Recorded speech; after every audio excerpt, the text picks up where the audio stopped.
कहीं तुम्हारे मरम में जाना, कहीं तुम्हारे मरम में जाना, कहीं तुम्हारे मरम में जाना। राम जी ने कहा केवट भैया मुझे गंगा के उस पार जाना है, अपनी नैया लेकर के आओ। अच्छा ये जो चौपाई है ना इसके कई अर्थ हैं, समय तो नहीं है लेकिन थोड़ा सा चर्चा कर लेते हैं।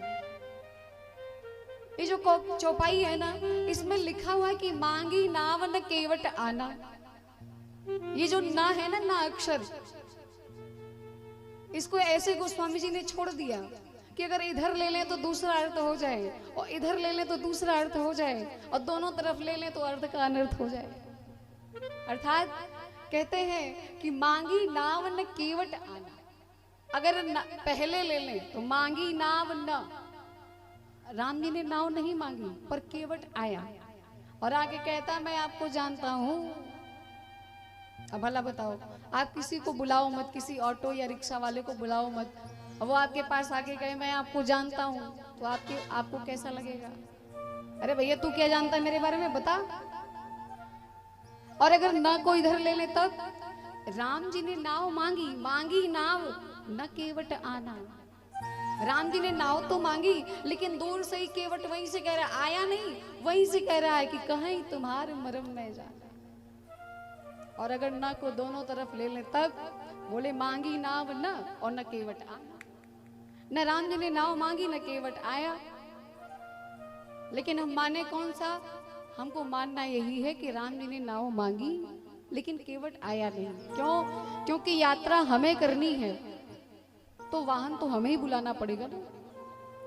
राम जी ने नाव मांगी, भैया केवट अपनी नैया लेकर के आओ, हमें गंगा के उस पार ले चलो। केवट कहता है सरकार हम नहीं आएंगे। क्यों नहीं आओगे भैया? क्योंकि मैं आपके मर्म को जानता हूँ, आपके रहस्य को जानता हूँ। और इतना सुनने के बाद तो कोई भी व्यक्ति उतावला हो जाए उस रहस्य को जानने के लिए कि भैया हम खुद अपना रहस्य नहीं जानते, तुम क्या जानते हो? जरा इधर आना, नैया तुम बाद में ले आना, पहले खुद चले आओ। केवट आया, सरकार कहिए क्या सेवा करो?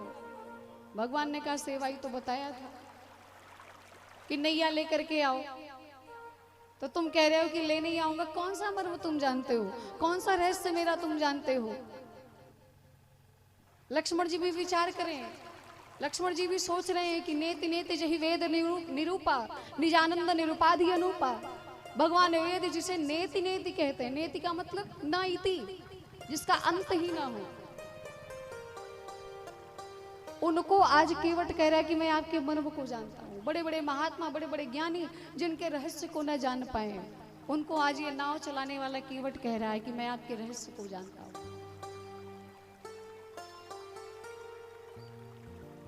लक्ष्मण जी ने कहा कौन सा रहस्य तुम जानते हो बताओ?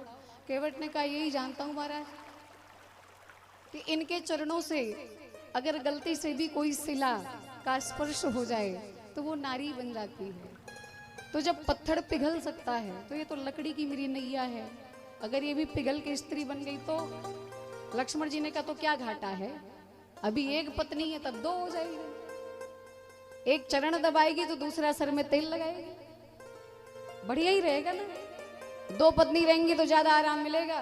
केवट बोला अच्छा हमारा मजा ले रहे हो? केवट ने कहा सरकार आपके पिताजी की तो प्रमुख 3 रानियां थी, उनको आज कौन सा सुख मिल रहा है, एक बार उनसे भी पूछ लो। लक्ष्मण भैया ने भौं में टेढ़ी करी, तो पिताजी की बात करता है, तू जानता नहीं है अगर मैं चाह लूं तो तू अभी के अभी लेकर के चलेगा भगवान को उस पार। केवट भी डर नहीं रहा है, क्यों? क्योंकि वो जान रहा है कि अगर मैं इनके हाथों मर भी जाऊंगा तो मेरा कोई घाटा नहीं। एक तो श्री सीताराम जी सामने है और दूसरा गंगा जी के तट पे, और तीसरी बात यह है कि लक्ष्मण जी के हाथों अगर मर ही जाऊंगा तो क्या गड़बड़ है, कोई घाटा है क्या? केवट कह रहा है कि ये धनुष बाण का और अपने प्रताप का बार बार मुझे दिखा करके डराओ मत। क्यों? क्योंकि मैं डरता नहीं हूँ। बरु तीर मारहु लखन पे, जब लगी न पाए पखारी हूँ, तब लगिन तुलसीदास नाथ कृपाल पार उतारी हूँ।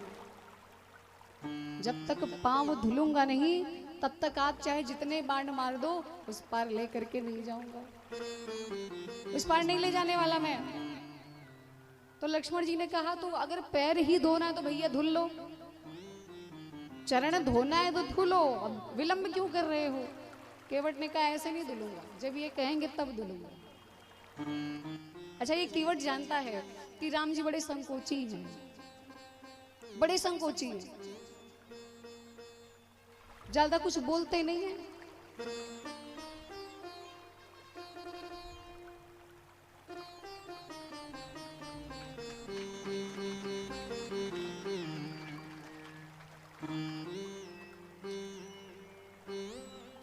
प्रेम से बोलिए भक्तवत्सल भगवान की।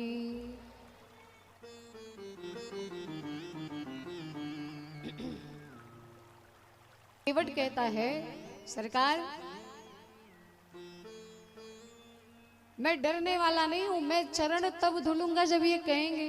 अच्छा एक बात बताओ, हम आपके घर आए तो क्या हम कहेंगे कि जल्दी आके मेरा चरण धुलो, बल्कि आप धुलने आओगे तो भी औपचारिकता बस यही कहा जाएगा अरे भैया इसकी क्या जरूरत थी, अगला यही तो कहेगा। पर केवट कह रहा है कि आप कहो तब मैं चरण धुलूंगा, आप बोलोगे तो ही मैं पैर धुलूंगा, नहीं तो धुलने वाला हूं नहीं।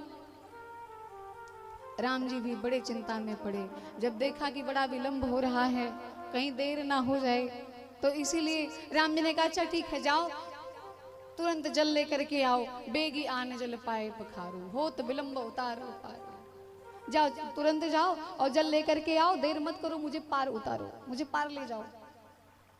अब केवट वही तो गंगा मैया थी, चाहता तो वही जल पैर धुल लेता, लेकिन गंगा मैया से पैर नहीं धुला भगवान के। क्यों? क्योंकि जानता है कि ये जो गंगा मैया है ना, ये इनके ही चरणों के अंगूठे से प्रकट भई है, और अपना घर देख करके कौन घर में नहीं जाना चाहेगा। और कहीं अगर मैंने गंगा जी से इनके चरणों को धुला और गंगा मैया इनके नखों में फिर से समाहित हो गई तो मेरा तो धंधा बंद हो जाएगा ना। भक्ति भाव के साथ धंधा भी तो देखना है, उसे थोड़ी चौपट करना है। केवट कहता है प्रभु अब थोड़ी देर रुको, मैं जल लेकर के आता हूं। दौड़ा दौड़ा गया, केवट राम रजाय सुपावा, पानी कठौता भरी ले आवा। दौड़ा दौड़ा गया और कठौते में जल भर करके लेकर के आया। अच्छा देखो, कठौता लेकर के आया, कठौती नहीं लाया है। कठौता मतलब लकड़ी की टोकरी, पहले के जमाने में होती थी, जो आजकल प्लास्टिक ने जगह ले लिया है।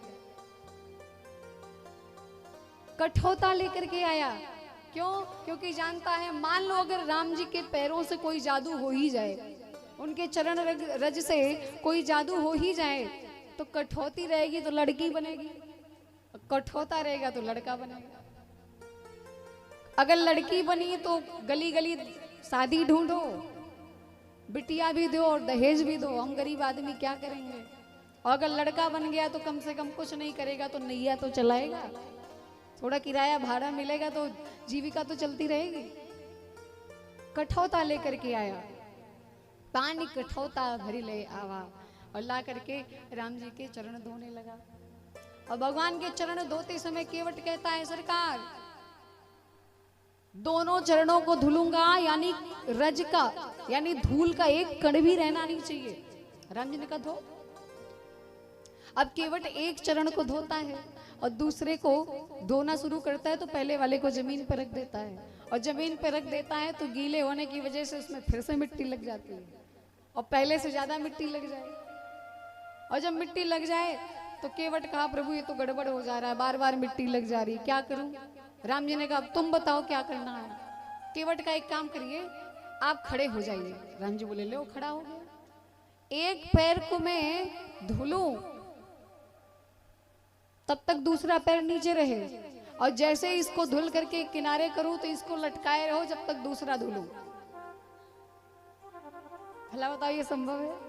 एक तो एक पैर पे खड़ा कर रहा है, ऊपर से कह रहा है कि दूसरा धुलूंगा। राम जी बोले अरे मैं गिर नहीं जाऊंगा। गिर गया तब केवट कहता है तो मेरे सर का सहारा ले लो ना। ये कितना चालाक है, दोनों चरणों को तो लिया ही था, भगवान के दोनों हाथ भी अपने सर पे रखवा लिया। दोनों हाथों को भी अपने सर पे रखवा लिया प्रभु। अब जब आपका हाथ मेरे सर पे है तो फिर डरने की क्या बात है, किस बात की चिंता।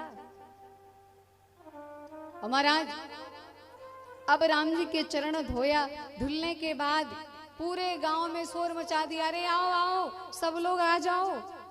पहले खुद पिया पेट भर के चरणोदक, उसके बाद फिर धुला, फिर अपने बच्चों को पिलाया, बच्चों को पिलाने के बाद फिर चरण धुला, गांव वालों को पिलाया। लक्ष्मण जी बोले भैया ये बढ़िया प्याऊ खुल गया है। कठोता लेकर के आया है, एक तो आधा पानी कठोता ही सोख ले रहा है, ऊपर से फिर लेके आता है, फिर धोता है, दिन भर ये पैर ही धोएगा क्या। केवट ने सोचा कि किसी और धातु का लेकर के आऊंगा बर्तन तो वो सूख जाएगा, जल समाप्त हो जाएगा, लेकिन लकड़ी में जल समाप्त नहीं होता, वो अपने आप में अवशोषित कर ले, करने वाला नहीं हूं। राम जी बोले ये तो पूरे खानदान का ठेका लेकर बैठा है, सबको लेकर चल रहा है।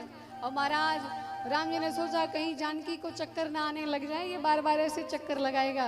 गंगा मैया को इशारा किया तो गंगा मैया उतावली होने लगी, और जब गंगा उतावली होने लगी तो इस केवट ने गंगा मैया को भी मना लिया। और क्या कह रहा है, पापी भी तूने तार दिए, जय हो गंगा मैया, पापी भी तूने तार दिए, जय हो गंगा मैया, पापी भी तूने तार दिए, जय हो गंगा मैया, पापी भी तूने तार दिए, जय हो गंगा मैया, पापी भी तूने तार दिए, जय हो गंगा मैया, पापी भी तूने तार दिए, जय हो गंगा मैया।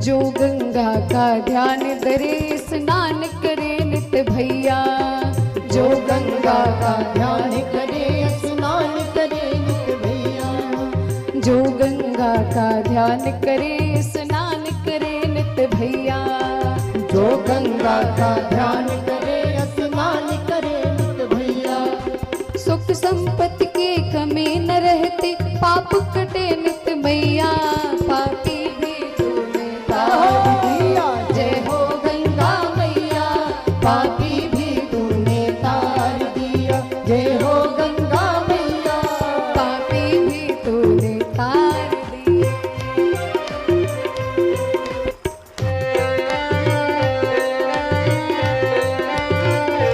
हरि बोल।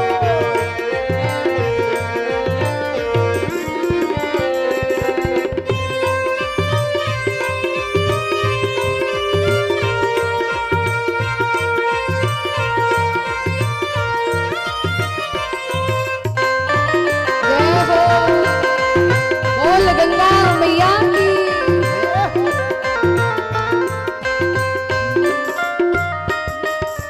ब्रह्म कमंडल में से निकली शंकर जटा समैया, ब्रह्म कमंडल में से निकली शंकर जटा समैया, ब्रह्म कमंडल में से निकली शंकर जटा समैया, ब्रह्म कमंडल कमंडल में से निकली शंकर जटा समैया, भोले भी तेरी करे आरती, भोले भी तेरी करे आरती, अमृत नीर बहैया, पापी भी तूने तार दिया, जय हो गंगा मैया, पापी भी तूने तार दिया, जय हो गंगा मैया, पापी भी तूने तार दिया।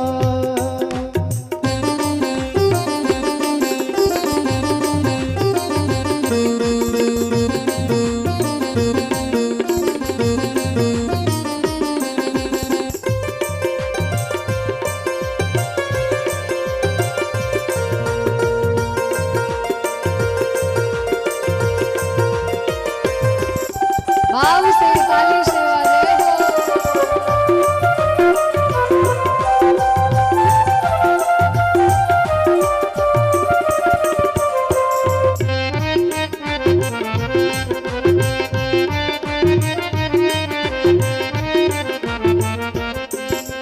हरिद्वार की शोभा न्यारी निर्मल नीर बहैया। हरिद्वार की शोभा न्यारी निर्मल नीर बहिया। हरिद्वार की शोभा न्यारी निर्मल नीर बहैया। हरिद्वार की शोभा न्यारी निर्मल नीर बहिया। तीर तीर देवन के मंदिर, तीर तीर देवन के मंदिर, सबको पार लगैया। पापी भी तूने तार दिए, जय हो गंगा मैया। पापी भी तूने तार दिए, जय हो गंगा मैया। पापी भी तूने तार दिए, जय हो गंगा मैया। पापी भी तूने तार दिए, जय हो गंगा मैया। पापी भी तूने तार दिए, जय हो गंगा मैया। पापी भी तूने तार दिए, जय हो गंगा मैया। पापी भी तूने तार दिए, जय हो गंगा मैया। पापी भी तूने तार दिए, पापी भी तूने तार दिए। पापी भी तूने तार। प्रेम से बोलिए गंगा मैया की। जय हो। केवट ने गंगा मैया से विनती करी, सो गंगा मैया भी शांत हो गई और केवट इस पार लेकर के आया भगवान को। भगवान बोले उतराई ले लो। माँ जानकी ने अपनी मुद्रिका उतराई में दिया, केवट चरणों में गिर पड़ा। बोले प्रभु, जब घर से कोई बाहर जाता है ना, तो अगर उसके जेब में 2-4-10 रुपए डाल ना दो तो उससे मांगना नहीं चाहिए। प्रभु आप परदेश जा रहे हैं और परदेश जा रहे हैं तो मैं आपसे लूंगा रे, मैं तो